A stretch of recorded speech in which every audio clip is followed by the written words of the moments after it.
ये रहा बच्चों नेक्स्ट क्वेश्चन आप लोगों की स्क्रीन पर क्वेश्चन नंबर 48। तो क्वेश्चन नंबर 48 में आप लोगों से क्या पूछा गया ये हम देख लेते हैं। तो देखिए यहाँ पर क्वेश्चन नंबर 48 में आपसे पूछा गया है एक शीशे के घन जिसकी भुजा 6 सेंटीमीटर है। शीशे का एक घन है जिसकी भुजा कितनी है बच्चों 6 सेंटीमीटर को पिघलाकर एक 27 एक समान घन बनाए जाते हैं। इस प्रकार से बने प्रत्येक छोटे घन की भुजा कितनी होगी। तो आपको एक घन दिया गया बच्चों, इस प्रकार से एक क्या है बना हुआ है घन। अब यह घन जो है कहा गया है कि इस क्यूब या घन की जो बच्चों एक भुजा है एक साइड है वो कितने की है 6 सेंटीमीटर की। कितनी है 6 सेंटीमीटर की इसकी पर साइड है 6 सेंटीमीटर की। तो अब यहां पर आप लोगों से बोला गया है इसे पिघलाकर 27 एक समान छोटे छोटे घनों में बनाया जाता है। तो छोटे घन की भुजा की लंबाई क्या होगी।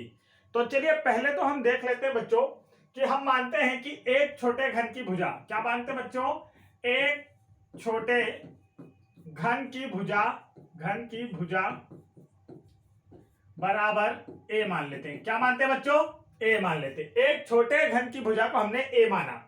तो आप बताइए छोटे घन का आयतन क्या हो जाएगा। तो हम कहेंगे छोटे घन का आयतन बराबर, तो छोटे घन के आयतन की अगर बात करें बच्चों तो यह क्या हो जाएगा ए की घात 3, क्योंकि घन का जो आयतन होता है वह क्या होता है, तो इसे मैं रफ कर देता हूं। देखिए घन का जो आयतन होता है बच्चों वो होता है, घन के आयतन का फॉर्मूला होता है भुजा की घात 3। अब भुजा की घात हमने यहाँ भुजा को ए माना है तो इसकी घात हमने क्या मान ली है ए की घात 3। तो छोटे एक घन का आयतन कितना है ए की घात 3। तो ऐसे 27 घनों का कितना आयतन होगा, तो 27 छोटे घनों का आयतन तो हम कहेंगे 27 गुना ए की घात 3। ऐसा 27 छोटे घनों का आयतन हो जाएगा। अब देखिए यहां पर क्या हो रहा है बच्चों, तो आपसे कहा जा रहा है कि एक बड़े घन को पिघलाकर 27 छोटे घनों में बदला जाता है। तो इन 27 घनों का आयतन उतना ही होगा जितना कि एक बड़े घन का आयतन था। समझ गए आप लोग। देखिए मैं आपको सिंपल भाषा में समझाता हूं। जैसे बच्चों ये एक गिलास है, ये क्या है एक गिलास। अब इस गिलास को, इसके गिलास का जो पानी है ये इसे एक मग मान लीजिए। क्या होता है छोटे छोटे कपों में भरा जाता है। क्या हो गया छोटे छोटे कपों में भरा जाता है। तो अब इससे इस प्रकार से 5 कप भरा जाते हैं बच्चों। तो आप बताइए कि पानी की मात्रा बदली क्या। देखिए जितना पानी इसमें था इसने हमने इसके अंदर कूड़ दिया, इस प्रकार से सभी को इसमें कूड़ दिया बच्चों। तो पानी की मात्रा बदली क्या, नहीं, सिर्फ शेप बदला है और नंबर ऑफ कप्स बदले हैं। मतलब ज्यादा बर्तनों में पानी आ रहा है। पहले एक बर्तन में पूरा पानी आ गया था, अब ज्यादा बर्तन में आ रहा है। पानी तो उतना ही है, कहने का मतलब क्या, वॉल्यूम उतना ही है, पानी ही वॉल्यूम है इसमें। तो यहाँ पर जो घन का वॉल्यूम है या घन का आयतन है बच्चों वो चेंज नहीं हो रहा है। भले उसके 27 घन बनाए जाए या 700 घन बनाए जाए, एक बड़े घन का जो आयतन है उतना ही मटेरियल है। तो हम कहेंगे कि इन छोटे 27 घनों का जो आयतन है बच्चों किसके बराबर है, बड़े घन के आयतन के बराबर। इनका जो आयतन है 27 घनों का आयतन किसके बराबर है, बड़े घन के आयतन के बराबर। तो देखिए अब क्या होगा बच्चों, तो हम कह सकते हैं कि सर जी छोटे घनों का आयतन, छोटे घनों का आयतन बराबर बड़े घन का आयतन, बराबर क्या कर सकते हैं बच्चों, बड़े घन का आयतन, बड़े घन का आयतन। ये समझ में आ गया आपको। ये होता है इसे करने का तरीका। मतलब कि जो अभी मैंने आपको समझाया गिलास से वॉल्यूम चेंज हो रहा है क्या, नहीं चेंज हो रहा है बच्चों। अब छोटे घन कितने हैं तो आप देखेंगे कि सर जी इसे हम सॉल्व करें तो यहां पर सॉल्व करने पर देखिए बच्चों क्या आने वाला है, छोटे घनों का आयतन कितना है, तो हम कहेंगे एक घन का आयतन है ए की घात 3, तो 27 छोटे घनों का आयतन कितना हो गया 27 ए की घात 3। समझ में आ गया। अब 27 ए की घात 3 हो गया। इधर देखिए बड़े घन का आयतन, तो बड़े घन की भुजा है बच्चों 6 और घन का आयतन क्या होता है भुजा की घात 3, मतलब 6 की घात 3। अब 6 की घात 3 है तो यहां पर लिख देंगे हम 6 की घात 3। ये समझ में आ गया। अब देखिए हमें तो a की घात 3 का मान निकालना है बच्चों, इसे भी रफ कर देता हूं, अच्छे से लिख देते हैं ताकि आपको समझ में आ जाए। 27 a की घात 3। अब हमें a की घात 3 निकालना है तो हम क्या कहेंगे कि हमें जो यहाँ पर दिया है बच्चों गुणा में, इसे हम दूसरे साइड भेजेंगे तो ये कहां जाएगा, तो इधर के नंबर के अपॉन में जाता है, डिवाइड में जाता है। इतना समझ में आया। अब देखिए यहां पर इसे हमने 6 की घात 3 लिखा है बच्चों, तो क्या इस नंबर को भी हम 27 को भी किसी नंबर की घात 3 करके लिख सकते हैं। अगर आपको क्यूब याद है 10 तक तो आप इसका आंसर चुटकियों में बता पाएंगे। तो समझिए 3 की पावर 3 कितनी होती है बच्चों? 27। 3 मल्टीप्लाई 3 मल्टीप्लाई 3, 3 3 जा 9, 9 3 जा 27। तो ये जो 27 ये किसका क्यूब है? तो हम कहेंगे कि बेटा ये 3 का क्यूब है। ये समझ में आ गया। अब देखिए यहाँ a क्यूब बराबर इधर हम 6/3 लिख लेते हैं बच्चों और इस पूरे का क्यूब लगा देते हैं। देखिए यहाँ पर अलग से क्यूब लगा, यहाँ पर अलग से क्यूब, तो हमने इस नंबर को एक ब्रैकेट में लिखकर पूरे का एक क्यूब लगा दिया। ये भी समझ में आ गया। अब इस क्यूब से इस क्यूब को काट देते हैं तो a बराबर क्या बचा? आप देखेंगे तो यहाँ बचा 6/3 बच्चों। अब देखिए 3 बन जा 3, 3 2 जा 6, तो a की वैल्यू कितनी आई? 2। तो जो छोटा वाला आप लोगों का बच्चों यहाँ पर घन है, क्यूब है, उसके एक भुजा की जो लंबाई है वो कितनी निकल कर आई? 2 सेंटीमीटर निकल कर आई बच्चों। कितनी निकल कर आई है? 2 सेंटीमीटर निकल कर आई है। तो इसका जो करेक्ट आंसर बताइए कौन सा होगा? तो आप कहेंगे सर जी ऑप्शन नंबर बी 2.0 लिख लीजिए या 2 लिख लीजिए, एक ही बात होती है। तो right answer option number second होगा। आगे बढ़ते हैं नेक्स्ट क्वेश्चन की ओर। नेक्स्ट क्वेश्चन देखिए आप लोगों की स्क्रीन पर आ चुका है। एक मिनट देख, चलिए नेक्स्ट क्वेश्चन देखते हैं। ये रहा नेक्स्ट क्वेश्चन। नेक्स्ट क्वेश्चन में आपसे क्या पूछा गया आप देखेंगे तो क्वेश्चन पूछा है 2100 के, किसके? 2100 के अभाज्य गुणनखंड बच्चों प्राइम फैक्टर्स आप लोगों को बताना है कि क्या होने वाले हैं दिए गए ऑप्शंस में से। तो चलिए प्राइम फैक्टर कैसे निकालते हैं? तो आपको पता होगा फैक्टर निकालने के लिए हम इस तरीके कॉलम का यूज करते हैं। यहां पर किसका निकालना है? 2100 का, मतलब कि 2100 या 2100 हम इसे आम भाषा में बोलते हैं। अब लास्ट में क्या है बच्चों? जीरो तो हमेशा काय से स्टार्ट करेंगे? 2 से।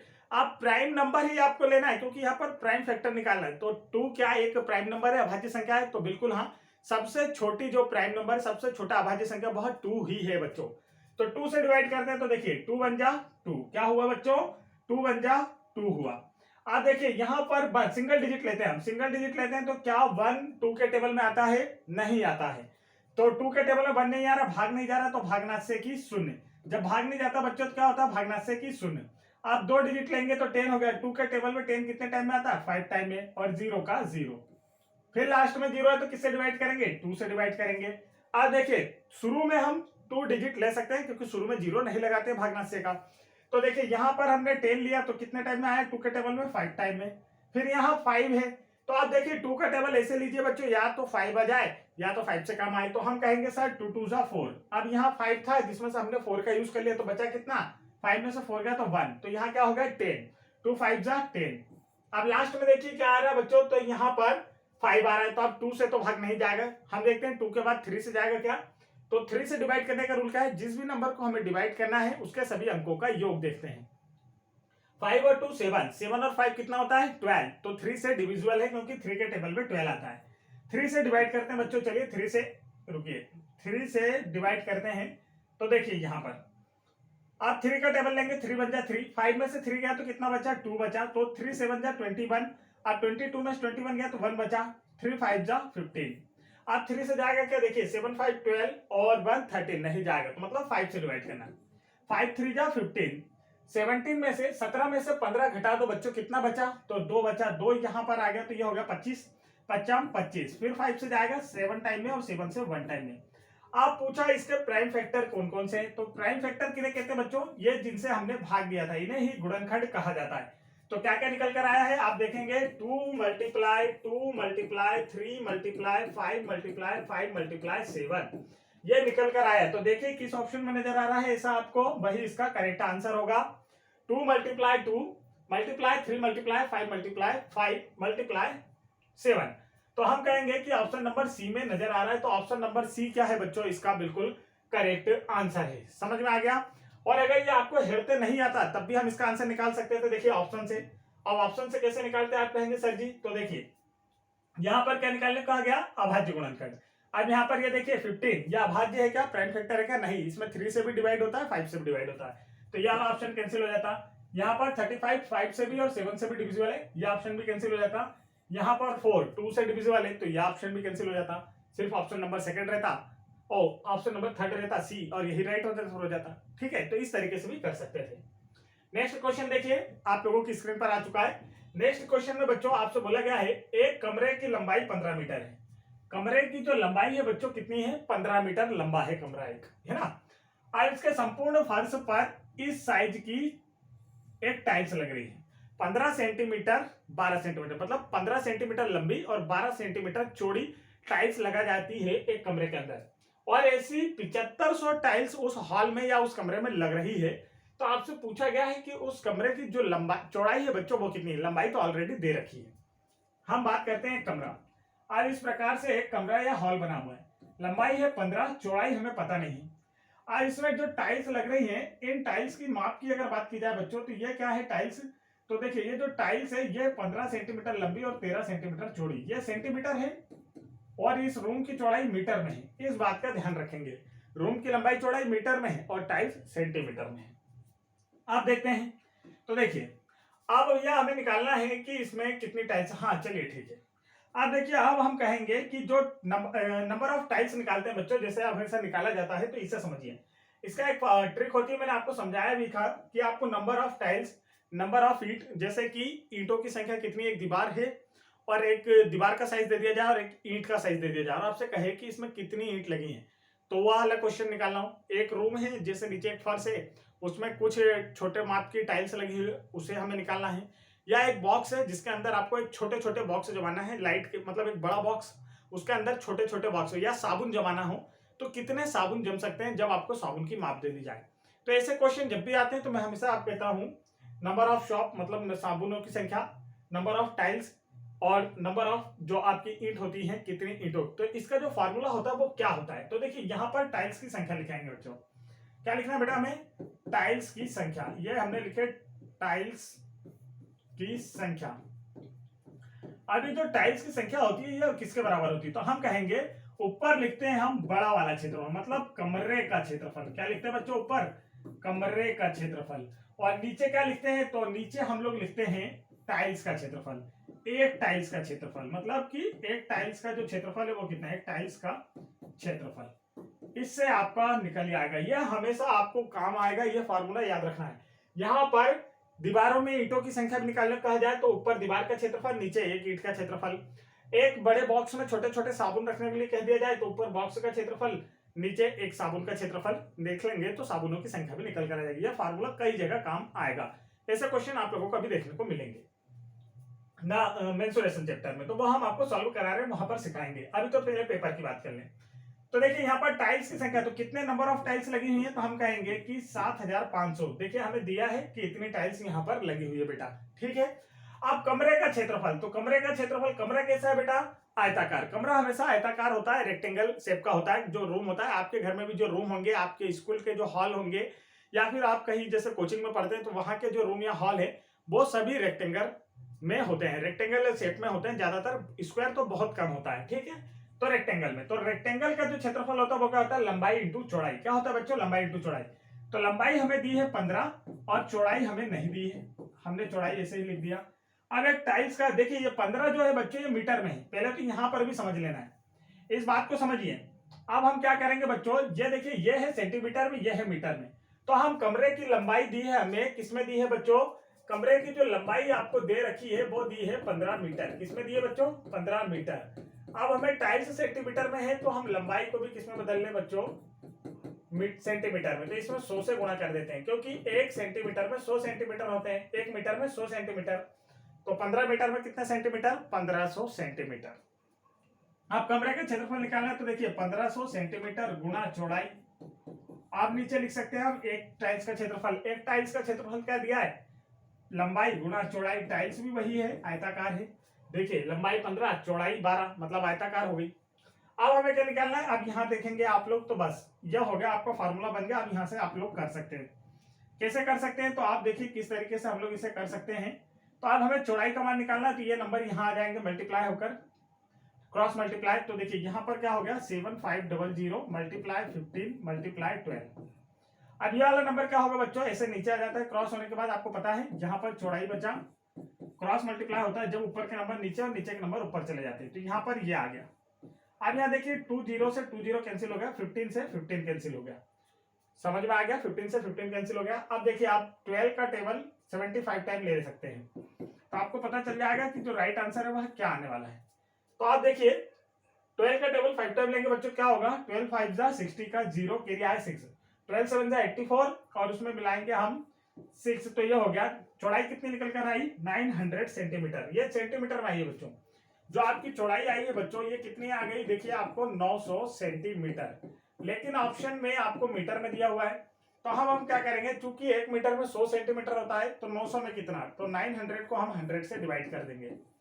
ये हमने डिवाइड कर दिया, तो देखिए क्या निकल कर आया 9 मीटर। उस रूम की जो चौड़ाई है बच्चों वह कितनी है, 9 मीटर है। कितनी है, 9 मीटर। तो चलिए देखिए कहाँ नजर आ रहा है, तो आप कहेंगे सर जी ऐसा हमें नजर आ रहा है ऑप्शन नंबर फर्स्ट में।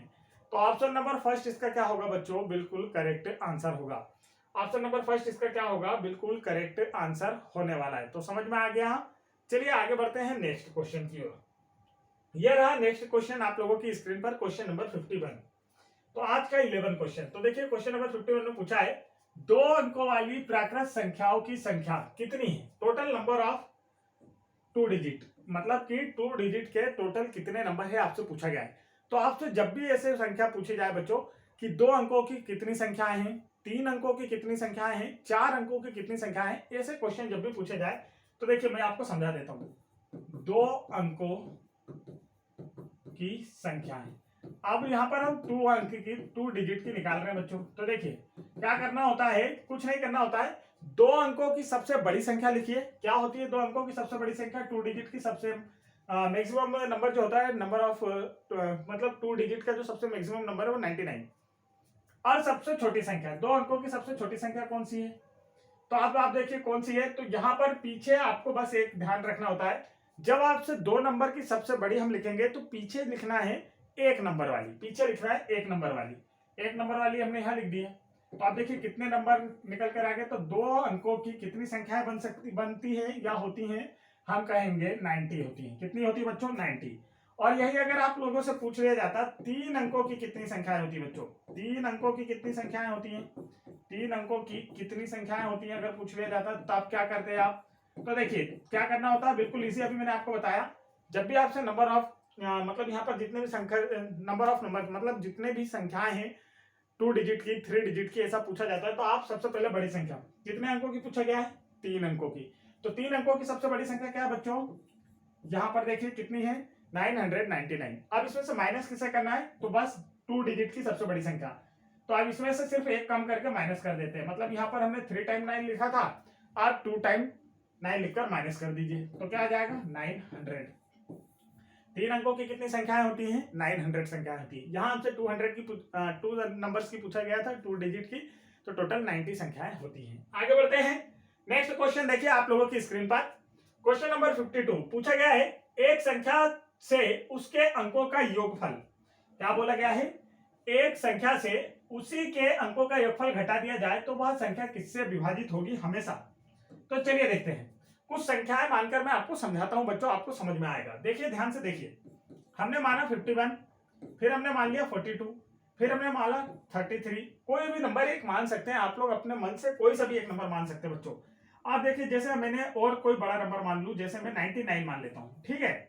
आप देखिए प्रश्न में क्या कह रहा है, एक संख्या से उसके अंकों का योगफल घटाने पर, मतलब इसमें जो नंबर दिए हैं, जो डिजिट्स दिए हैं, इनका सम माइनस कर दिया जाए तो वह किससे डिविजिबल होगा। तो देखिए इनका योग घटाते हैं, देखिए 5 और 1 6, तो 6 को हमने माइनस कर दिया, 51 में से 6 गया तो कितना बचा, चलो बताओ, तो हम कहेंगे 45। अब इसमें देखिए इसमें से हम क्या बात करें, 4 और 2 6, तो 42 में से 6 माइनस करेंगे तो 36 आएगा। इसमें देखिए 3 और 4 कितना होता है 7, इसमें से 7 माइनस करना है तो कितना आएगा 27 आएगा बच्चों। 9 9 18 को माइनस कर देते हैं, तो 9 में से 8 गया 1 और 9 में से 1 गया तो 8। आप बताइए कि ये जो जितने नंबर आए हैं या इनमें से किस टेबल से पूर्णतः डिविजिबल होते हैं। तो हम कहेंगे कि सर जी ऑप्शन नंबर डी, 9 के टेबल में ये सब आता है। 9 5 जा 45, 9 4 जा 36, 9 3 जा 27, 9 9 जा 9 9 जा 81। तो ये सारे नंबर किसमें आते हैं, 9 के टेबल में। तो करेक्ट आंसर कौन सा बच्चों, 9 से डिविजिबल होंगे। नेक्स्ट क्वेश्चन देखिए आप लोगों की स्क्रीन पर है, इसे भी आप लोगों को करके बताना है। तो चलिए मैं शुरू करता हूं, देखते हैं इसका राइट आंसर क्या आएगा। आप देखिए यहाँ पर हमें क्या करना है, 1/13 दिया है और ब्रैकेट में दिया है 7 + 2 × 5 × 11 + 2 × 13। ऐसा नंबर आपको दे रखा है, दिख रहा है आपको, देखिए अब चलिए आगे बढ़ते हैं। अब यहाँ पर हमें करना है, चलिए देखते हैं आप क्या करना है बच्चों। तो आप कहेंगे सर जी सबसे पहले हमें ब्रैकेट सॉल्व करना होगा बोडमास नियम से। बोडमास क्या कहता है, ब्रैकेट। और बोडमास में देखिए बोडमास क्या होता है ये समझिए, ये होता है बोडमास नियम हमारा, बोडमास रूल से। सबसे पहले बोर्ड बी मतलब ब्रैकेट, फिर यहाँ पर ओ यानी ऑफ तो है नहीं, डिवाइड, मल्टीप्लाई, एडिशन और सब्सट्रैक्शन, माइनस वाला सबसे आखिरी में करना है। तो चलिए रूल से करते हैं, आंसर आ जाएगा। रूल से आप करेंगे तो आंसर कभी भी गलत नहीं होना है, इस बात का ध्यान रखिए। बिल्कुल मैं आपको भरोसा दिलाता हूं क्योंकि हमने आपको अच्छे से पढ़ाया है। अब यहाँ देखिए 1/13 तो ऐसा ही लिखा रहेगा बच्चों। इसके अंदर देखिए पहले मल्टीप्लाई करना है, तो इन सभी नंबर्स का पहले मल्टीप्लाई कर लेते हैं और इन नंबर्स का भी मल्टीप्लाई कर लेते हैं। समझ में आ गया। अब देखिए 7 प्लस 2 5 जा 10, 10 का 11 में मल्टीप्लाई करेंगे तो 110 और 13 2 जा 26, ये हमने कर लिया बच्चों। अब ब्रैकेट के अंदर के सारे जोड़ देते हैं, तो 1/13 इसके अंदर के जोड़ते हैं। देखिए ये रहा 110, 26 और 7 इसमें ऐड करना है, तो चलिए ऐड कीजिए। तो 6 और 3 7 13, कैरी आया 1, 2 और 2 4 और 1, तो देखिए कितना आ गया 143। कितना आया बच्चों 143।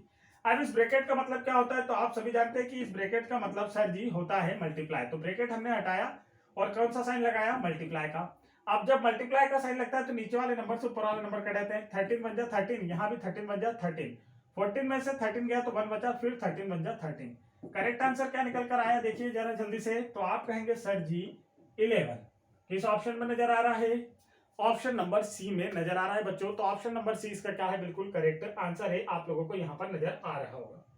नेक्स्ट क्वेश्चन आप लोगों की स्क्रीन पर आ चुका है, इसे भी आपको सॉल्व करना है। तो चलिए देखते हैं, अगर आप लोगों को आता है तो आप मुझसे पहले सॉल्व करें, नहीं तो फिर देखें। यहां पर फर्स्ट वाला नंबर लिखते हैं हम 6.6, ये लिख लिया हमने, समझ में आ गया। सेकंड नंबर पॉइंट के नीचे पॉइंट, लेफ्ट वाले नंबर लेफ्ट में, राइट साइड वाले नंबर राइट साइड में लिख दिया हमने। थर्ड नंबर पॉइंट के नीचे पॉइंट, लेफ्ट वाले नंबर लेफ्ट में और राइट वाले नंबर राइट साइड में हमने लिख दिया, ये भी समझ में आ गया। फिर देखिए पॉइंट के नीचे पॉइंट, लेफ्ट वाले नंबर लेफ्ट में और राइट साइड वाले नंबर राइट साइड में हमने लिख दिए, ये लिख दिए बच्चों। देखिए अब इन्हें क्या करना है, प्लस।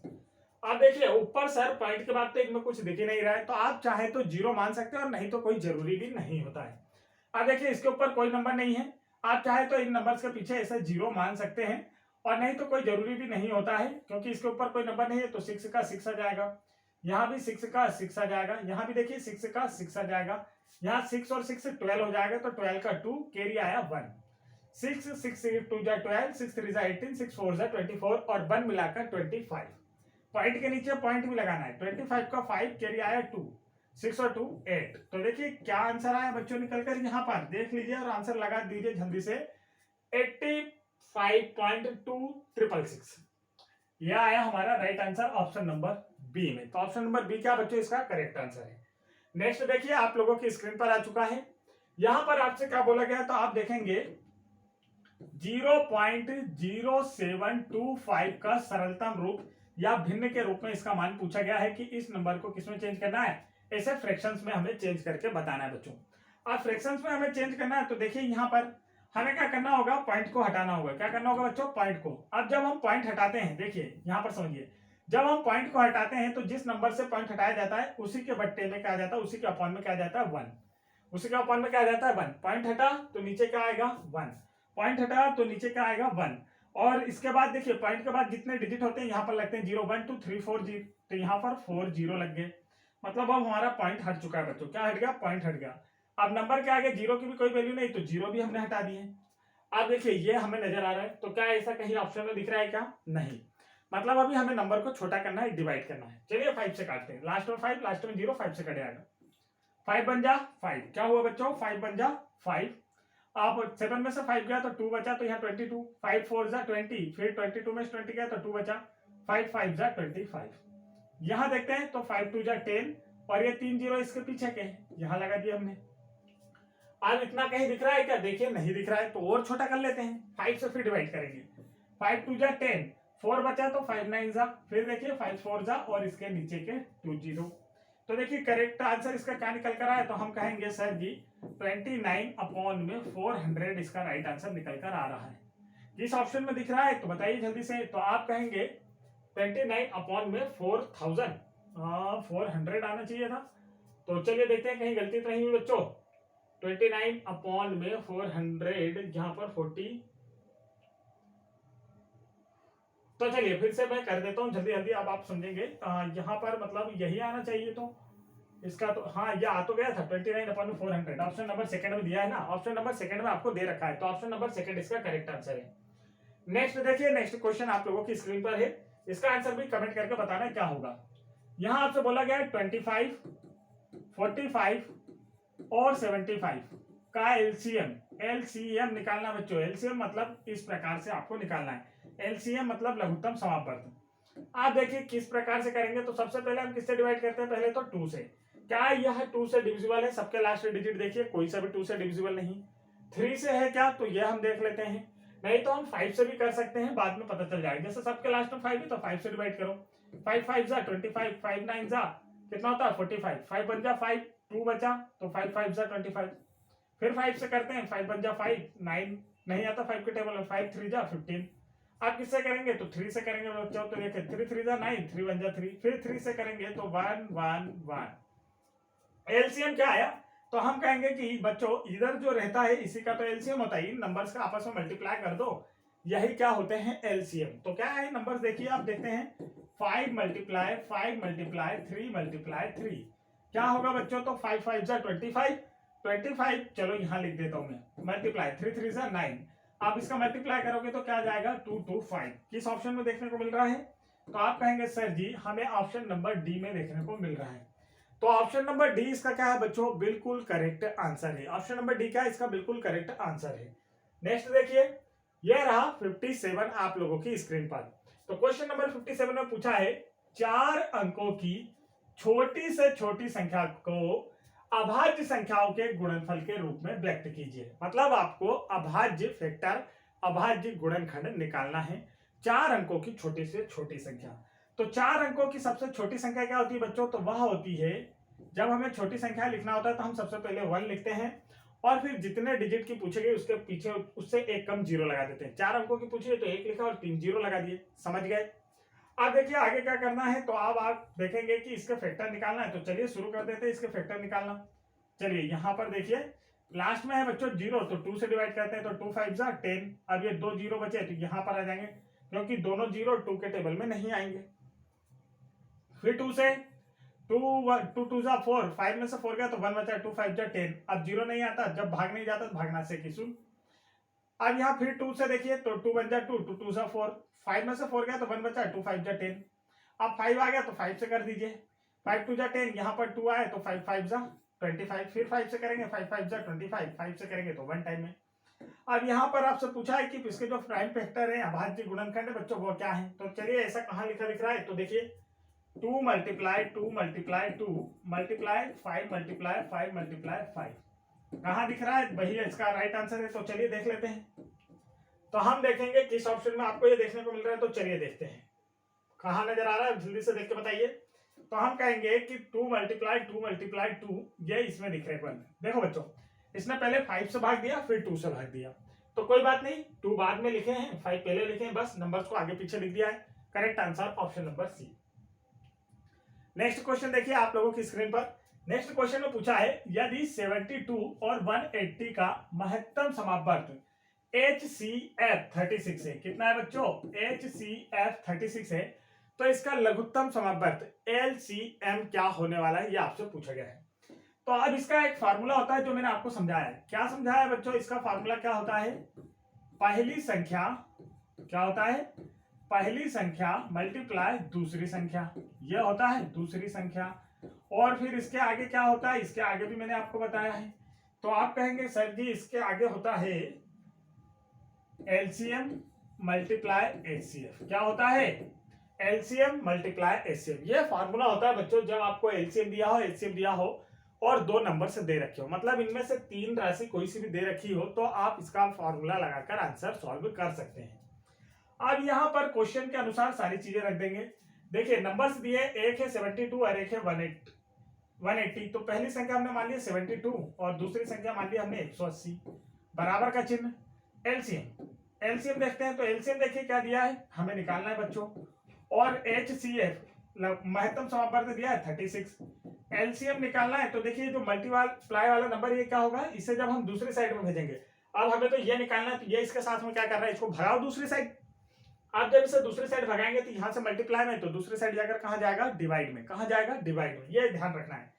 तो 72 मल्टीप्लाई 180 और डिवाइड में जाएगा 36। डिवाइड में क्या जाएगा 36। तो चलिए देखते हैं, अब इसे डिवाइड करते हैं। हाँ देखिए क्या होगा, तो हम कहेंगे 36 बन जा 36, 36 2 जा 72। 36 का टेबल आता है बहुत शानदार, और नहीं तो आप 9 के टेबल से कर सकते हैं। 9 से 4 टाइम में, फिर 9 से कितने टाइम में बच्चों, ये 8 टाइम में, फिर 4 से काटेंगे तो 2 टाइम में 8 कट जाएगा। अब एलसीएम क्या निकल कर आया, देखिए यहाँ पर तो हम कहेंगे कि एलसीएम बराबर 180 का डबल करना है, तो 18 2 जा 36 और एक जीरो इसके पीछे का, तो एलसीएम क्या निकल कर आएगा बच्चों इसका 360। करेक्ट आंसर किस ऑप्शन में दिखने को मिल रहा है, ऑप्शन नंबर सेकंड में। तो ऑप्शन नंबर सेकंड क्या है बच्चों, इसका बिल्कुल करेक्ट आंसर है। आगे बढ़ते हैं नेक्स्ट क्वेश्चन की ओर।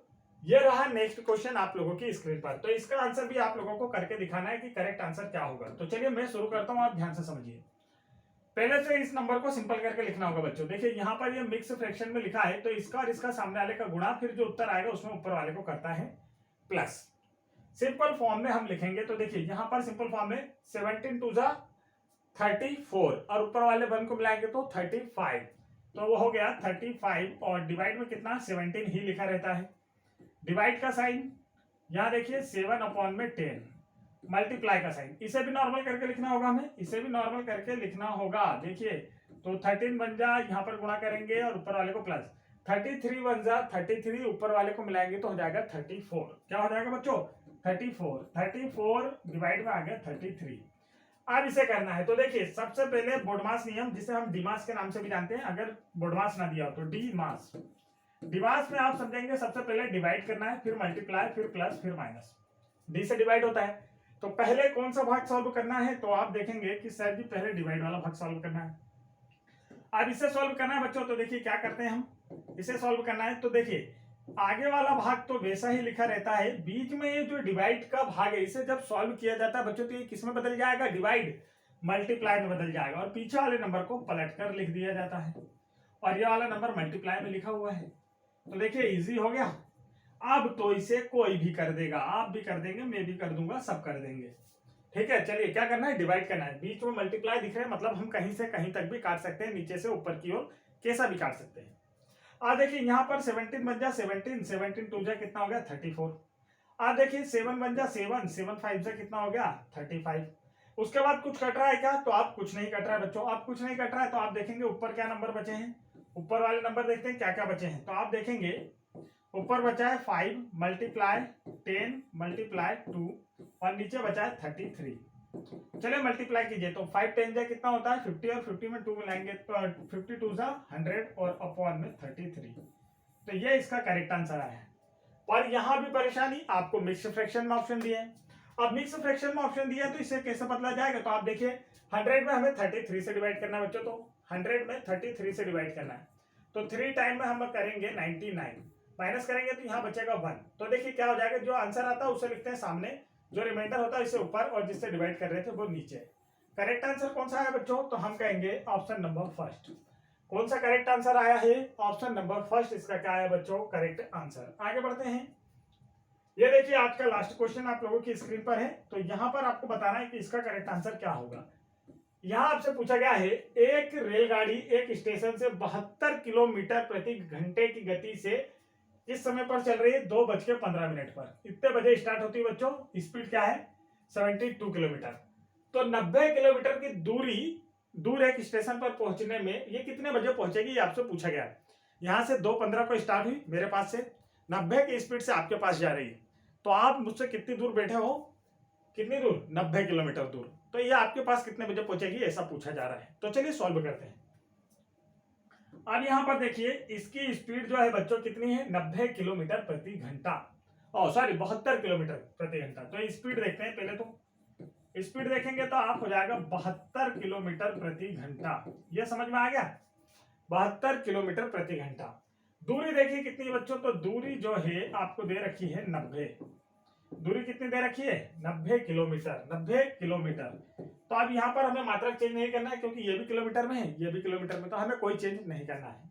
हम डायरेक्ट फार्मूला लगाएंगे और आंसर आ जाएगा। फार्मूला क्या होता है हमारा बताइए? तो फार्मूला होता है बच्चों चाल बराबर दूरी बटे समय। क्या होता है? चाल बराबर दूरी बटे समय हमारा फार्मूला होता है। आप सभी को पता है, मैंने इतनी बार पढ़ाया है। अब देखिए हमें क्या निकालना है? समय निकालना है। तो इन दोनों को क्या करते हैं? आपस में रिप्लेस कर देते हैं। तो समय बराबर क्या हो जाएगा? दूरी बटे चाल। तो जब हम समय निकालेंगे बच्चों तो क्या हो जाएगा? समय बराबर दूरी कितनी है 90 और चाल कितनी है 72। आज चलिए डिवाइड करते हैं तो कैसा होगा? तो हम इसे छोटा कर लेते हैं। किससे काटे? 9 से काट देते हैं। 9 1 जा 9, 0 का 0, फिर 9 से काटते हैं तो 9 8 जा, अब 2 से काटेंगे 2 5 जा और ये 2 4 जा। तो 5/4 इसका राइट आंसर आ रहा है। लेकिन ऐसा तो हमें दिख नहीं रहा, हमें तो समय बताना है। 2:15 में समय को जोड़ना है। तो कितना समय लगा इसे देखते हैं। तो देखिए इसे अब हम मिनट और घंटे में चेंज करेंगे। तो 5 को बच्चों 4 से डिवाइड कर दीजिए। 5 को क्या करना है? हमें 4 से डिवाइड करना है। तो चलिए 4 बन जा 4, माइनस करेंगे तो कितना बचा? 1 बचा, माइनस करेंगे तो कितना बचा? 1। अब देखिए ऐसे कैसे लिखेंगे? आंसर को लिखते हैं सामने, रिमाइंडर को ऊपर और इस 4 को नीचे। तो अब ये जो आगे वाला बच्चों ये है घंटा, मतलब 1 घंटा मिनट में बनाना है। इस वाले भाग को भी, ये भी घंटे में दिया है, इसे अगर हम मिनट बनाएंगे तो क्या करेंगे बच्चों? हम 60 से क्या करेंगे? मल्टीप्लाई। तो 1/4 में 60 से मल्टीप्लाई कीजिए तो देखिए काटेंगे तो कितने मिनट? 15 टाइम कटेगा। कितने टाइम कटेगा? 15 टाइम। तो 1 घंटा 15 मिनट का समय लग रहा है। 1 घंटा 15 मिनट का समय लगा। तो आप बताइए गाड़ी कितने बजे पहुंची? गाड़ी जो है कितने बजे पहुंची? तो हम कहेंगे कि सर जी गाड़ी ने स्टार्ट किया 2:15 पर और 1 घंटा 15 मिनट का समय लगा। तो कुल कितना समय हो गया? देखिए 15 और 15 30 मिनट और इधर 1 और 2 और 1 3, तो 3:03 PM पर यह गाड़ी पहुंच जाएगी। किस ऑप्शन में दिख रहा है? तो आप कहेंगे कि सर जी हमें देखने को मिल रहा है ये वाला ऑप्शन। देखिए इस प्रकार से कहां देखने को मिल रहा है? 3:30 तो ये राइट आंसर है ऑप्शन नंबर बी में। किसमें है बच्चों? ऑप्शन नंबर बी में। तो ये था बच्चों आज का हमारा 2022 का जो पेपर था आपका नवोदय एंट्रेंस एग्जाम का। थोड़ा सा टफ पेपर था, लेवल बढ़ाकर क्वेश्चन पूछा गया था, तो थोड़ा सा ज्यादा लंबा हो गया। तो यदि आप लोगों को वीडियो पसंद आया बच्चों तो वीडियो को लाइक करें, और जिन्होंने अभी तक हमारे यूट्यूब चैनल नवोदय ट्रिक्स गुरुजी को सब्सक्राइब नहीं किया है वो हमारे यूट्यूब चैनल को सब्सक्राइब कर लें। और यदि आप लोगों को क्लास 9th का भी फुल सॉल्यूशन देखना है बच्चों, और यदि आप लोगों को, चलिए 9th का तो आप क्या करेंगे, आप तो 6 वाले हैं। अगर आप लोगों को नवोदय एंट्रेंस एग्जाम के 2005 से लेकर 2022 तक जितने भी पेपर हुए हैं इन सभी का फुल सॉल्यूशन देखना है तो आप चैनल की प्लेलिस्ट चेक कर सकते हैं। और यदि आप लोगों को नवोदय एंट्रेंस एग्जाम 2023 की प्रिपरेशन के लिए ना अग्रवाल एग्जाम कार्ड की जो बुक है और साथ ही अरिहंत की जो बुक है इनका फुल सॉल्यूशन देखना है तो हम फुल सॉल्यूशन आपको करा रहे हैं। इस बुक का फुल सॉल्यूशन आपको कराया जा चुका है और यह बुक अभी आपको फुल सॉल्व कराई जा रही है। फुल सॉल्व करा रहे हैं हम आपको, बिल्कुल फुल सॉल्व, वो भी बिल्कुल फ्री बच्चों, आपसे कोई चार्ज नहीं लिया जा रहा है। पूरी पुस्तक का सॉल्यूशन कराया जाएगा, हिंदी, मैथ्स और आपकी लैंग्वेज इंग्लिश और हिंदी, इनका भी फुल सॉल्यूशन कराया जाएगा, जिससे आप लोगों की बेहतरीन प्रिपरेशन हो पाएगी और आपका भी नवोदय में सिलेक्शन हो पाएगा। तो फटाफट हमारे यूट्यूब चैनल नवोदय ट्रिक्स गुरुजी को सब्सक्राइब कर लीजिए और साथ ही बेल आइकन की बटन जरूर दबा लीजिए, ताकि आने वाले एग्जाम में आपका भी सिलेक्शन हो और आपका भी नवोदय विद्यालय में पढ़ने का जो सपना है बच्चों वह पूरा हो सके। जय हिंद बच्चों।